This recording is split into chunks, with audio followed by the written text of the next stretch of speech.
এখন গাঁৱক স্বচ্ছ আদৰ্শ আৰু আত্মনিৰ্ভৰশীল কৰাৰ লক্ষ্য আমাৰ লক্ষ্য হ'ল যে এখন গাঁৱত জিলাৰ ভিতৰত গোলাঘাট জিলাখন স্বচ্ছ গাঁও আমি প্ৰথম ঘোষণা কৰিব পাৰিম নিজা প্ৰচেষ্টাৰে দায়িত্ব লৈছে গোলাঘাট জিলা শিক্ষা আৰু প্ৰশিক্ষণ প্ৰতিষ্ঠানে গাঁওখন আত্মনিৰ্ভৰশীল স্বচ্ছ নিকা গাঁও হিচাপে প্ৰতিষ্ঠিত কৰিবৰ কাৰণে পাতনি মেলিছোঁ আজি তাৰ শুভ উদ্বোধন হৈছে সহযোগ কৰি আগবাঢ়িছে গাঁওবাসীও বোকাখাটৰ বান অধ্যুষিত অঞ্চলৰ এখন গাঁও গাঁওখনৰ নাম ডক্সৰী এসময়ত বানে গৰকা গাঁওখনৰ আজি পৰিৱেশেই সুকীয়া গাঁৱৰ পথেৰে সোমায়েই দেখিব মনোমোহা পৰিৱেশ পৰিষ্কাৰ পৰিচ্ছন্ন গাঁওখনৰ পথৰ কাষে কাষে দেখিব বাঁহৰ একোখন বেঞ্চ পদূলিয়ে পদূলিয়ে একোটাকৈ ডাষ্টবিন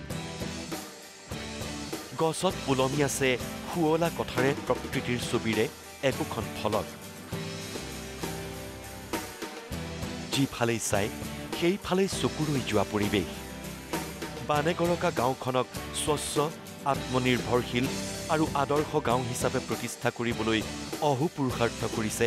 গোলাঘাট জিলা শিক্ষা আৰু প্ৰশিক্ষণ প্ৰতিষ্ঠানে আৰু পূৰ্ণ সহযোগিতা আগবঢ়াইছে গাঁওবাসীয়ে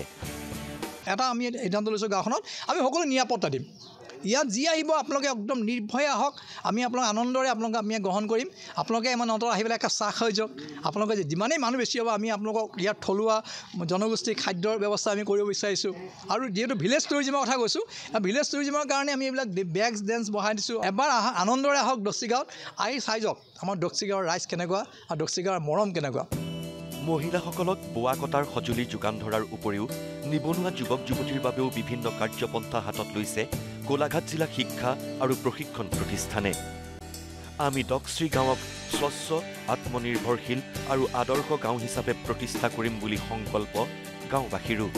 আত্মনিৰ্ভৰশীল হিচাপে নিজকে প্ৰতিষ্ঠিত কৰিবলৈ চেষ্টা কৰিছোঁ আৰু গাঁওখন ইমূৰৰ পৰা সিমূৰলৈ আপোনালোকে চালে গম পাব আমি যিটো স্বচ্ছতা আৰু ডাষ্টবিনৰ ব্যৱস্থা এই সকলোখিনি আমি ৰাইজৰ সহযোগত কৰিছোঁ আৰু এইখিনি যাতে আমি বজাই ৰাখিম বুলি আপোনালোকৰ মাধ্যমতে আজি